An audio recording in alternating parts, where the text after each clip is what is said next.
Hi, this is something I wrote on Inauguration Day, 2009, when Obama became president of the United States of America. What the hell that means.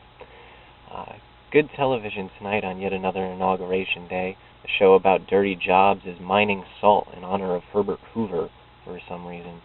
Anthony Bourdain is showing me the other Washington, D.C. on no reservations. Another inauguration day, and the 84-year-old from the last inauguration, who has seen every inauguration since Eisenhower, is now 88. Truly the masses are proud to be Americans as we welcome the 44th leader, the black leader, into the White House. Obama is intelligent and captivating. He pimps the change all us tricks are yearning for, as if we'd be allowed to change in this country. As for me, I wonder what it will take for the world to transcend beyond these misleading notions of presidencies and Federal Reserves, whatever. Seems we will have no choice. Transcendence is the only option. What is left of the money is being given away, and then America will be at zero, where we belong, where we deserve to be. Let the many suffer for the crimes of the few, the way we always have. How many conspiracies can we possibly ignore? How many lies will have us play the whore? The problem here is that I have learned the truth. I always knew they were full of rancid milk. Never did I know exactly what kind of liberties were being taken behind the scenes and covered up on the surface. False flag operations are only the tip of the iceberg. 9/11, Pearl Harbor, that guy from World War I who was like a king or a prince or some crap, and they assassinated him. Who cares? Anything. All these reasons they start wars,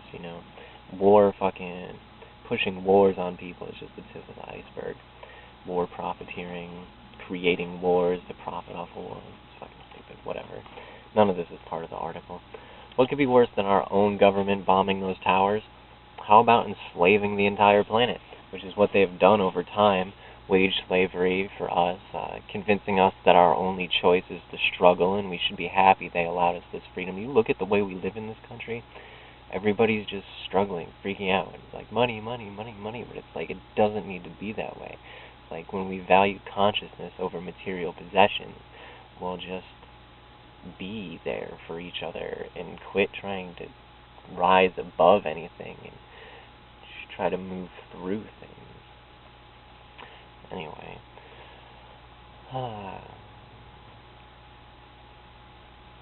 the land of the free has the highest imprisoned population on the planet. What is it? The percentage of prisoners in the U.S. prison system has doubled since 1985. They're trying to build a prison system of a down song. Whatever. I exist in a world of mindfucks who have had their ability to think critically stolen from them. People aware of the pyramid scheme. We've all seen the back of the $1 bill. Who care not to try and change things. These are trends to contend with. Reality TV perpetuates with the eye, what the eye wants our reality to be. The young must be vain and ignorant and obsessed with being more self-obsessed than the next. We stare into the idiot box and it teaches us lies about pagans at Stonehenge. Television tells us it is unknown why Silbury Hill was created. They chalk it up to pagans doing pagan things, and the world already knows how it feels about those evil pagans. Those ancient dumbasses worshipping the earth. People were so dumb back then. Pass me the Slim Fast, somebody says. The television does not tell us that Silbury Hill is at the apex of all crop circle activity in the entire world. These ologists stand around atop the hill and speculate about pagans on national television, but they don't point the camera 90 degrees over where there's a fucking crop circle, and then half a mile down the road there's another crop circle all summer long, whatever. They wonder why this hill was made as they overlook the fields as far as the eye can see that have been the location of more crop circles than anywhere else on Earth. But why is this hill up so high? What was the purpose? An entire show on the structures of Stonehenge and the surrounding areas and crop circles weren't mentioned once. Simultaneously, by underestimating pagans, they teach us to not respect the earth, much like hell has, the earth, our greatest source of strength. Cover-ups, it's just, look this way, we'll go that way. You look this way, we'll fucking be back to where we came from already. Whatever. There are other intelligences out in space, With regard to them, it's a wonder I can refer to us as an intelligence with a straight face. They show us the mysteries of the universe through awe-inspiring means, and we believe the television when it tells us that there's nothing special about the most special thing I've seen in my entire life, crop circles. All you have to do is look at crop circles to know in your heart how amazing life can really get. I mean, read a book about crop circles if you don't believe me. Do your own research, but don't trust anybody on a television set. Anybody who says, "Oh yeah, I saw that. It was just a bunch of drunks with boards." It's fucking stupid. I mean, that's just not the way it is. You have to look into it if you want to know. I mean, there's no more information beyond what the crop circles teach. That's the apex of knowledge for us. So look into crops. Look into crop circles. Just do it. Imagine the curvature of the earth blanketed with people looking to the sky and searching for God. And all the while God is in the circle under their own 2 feet. And sometimes these people will stop looking to the sky and they'll begin looking around them. Imagine a handful of men working in crowd control. And it's the prerogative of these men to ensure the crowd continues to look up. They isolate those that are looking around and redirect their attention to the sky. Keep looking up. Problem solved so easily. They don't put up a fight or even ask why. There is no saving people from themselves. They wonder why life is such a struggle as they work a job to save up money to buy a fancy new home, to appear more fashionable and hip, to stay connected to somebody who worked a job to save up money to buy the same phone or its newer version. They have a conversation about the reality they have seen on TV and say goodbye to watch some more reality on TV. Reality is a joke now. Our masters did that. They made reality laughable. Our masters have the masses hypnotized. As far as I can currently tell, all the world is light. All there is light. The light of God, the light of us, all is one. We are God, God is us, no matter what. If they could stop controlling us with lies, maybe we could look around, feed the hungry, clothe the freezing, and rebuild our world, like with love is the only truth. No more of this control matrix, it can just be a fluid thing. Why are our masters so cruel? It doesn't need to be this way. I have learned that there was I learned what there was to be taught on the internet: Zeitgeist, 9/11 lies, esoteric agenda, the Obama deception.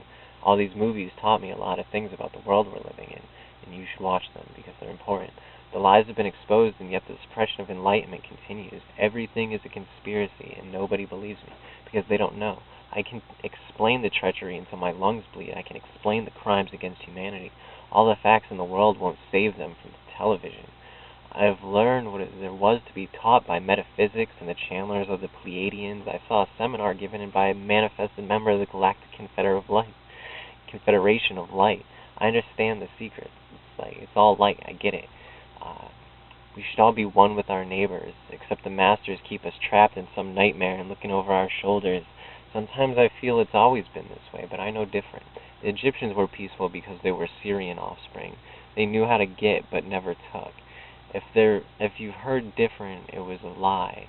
Yeah, the Egyptians, so peaceful. They had a golden era where it was just a matriarchal society and everything. Good stuff. Except now there's no excuse. The task of controlling the world used to be easier for the masters. Now it is all slipping from their grasp, I hope. Organized religion is alive and kicking. I would love to see that son of a bitch fall, but for now my sights are on the government. Religion keeps them stupid. The government keeps them bound, gagged, and forced to rape their brothers and sisters. Because, ladies and gentlemen, going to work is rape. Paying our bills is rape. I can't say this shit with a straight face. It's just, it's supposed to be hyperbole. Playing into any of their games, insurance, healthcare, mortgages is rape, as I sit at my job and type this. We must get informed, learn their lies, and above all, seek the light and promote unconditional love. Why do we allow ancient cultist sects of the descendants of reptilian aliens to control us? What a crazy statement. Exactly what they want you to think. When we discount the validity of a statement because it doesn't measure up to someone else's ruler, that's rape. How many people toiled and suffered ostracizing or worse to get this knowledge to me? I don't make these things up. If I have said it once, I will say it forever. The first things I stopped believing as a child are now the only things I believe in as an adult. Everything they ever told me was a lie, except for my mother. When I was young, she used to tell me that everything is vibrations, vibrating at different speeds. A table vibrates and is tangible. Ghosts vibrate differently than what we are used to, so they are invisible. Of course, I didn't understand. I was a kid. Now I know. These things are called New Age for a reason. This is the New Age. It's coming. Fuck, it's bearing down upon us. Everything we've known was a terrible lie, and I know it. You should know it. Hopefully everyone will learn it, and soon something will be done about it. I'm so tired of corruption and lies, but I'm thankful that I live in this time of truth. The age of ignorance is ending. In the future there will be no more secrets. Nighttime is over and daylight is emerging. I can see the horizon turning blue already, with truth and light, and it's more beautiful than anything I could have ever imagined. We've been in darkness for so long. This is not a metaphor. Our solar system and its revolution around Alcyon has been away from the photon belt and what the Mayans called nighttime. No longer. 2012, siblings. A new day is here, and we're lucky enough to see the light come up. I have never been one for the dawn until now. I hope we will create a special place in our heart to honor the memory of the lost generations of the age of Pisces. I hope we will celebrate the shirking of our masters like nothing we have celebrated before. I hope aliens will sit with me and keep me company when I feel lonely, like right now. Because as for now, I feel alone.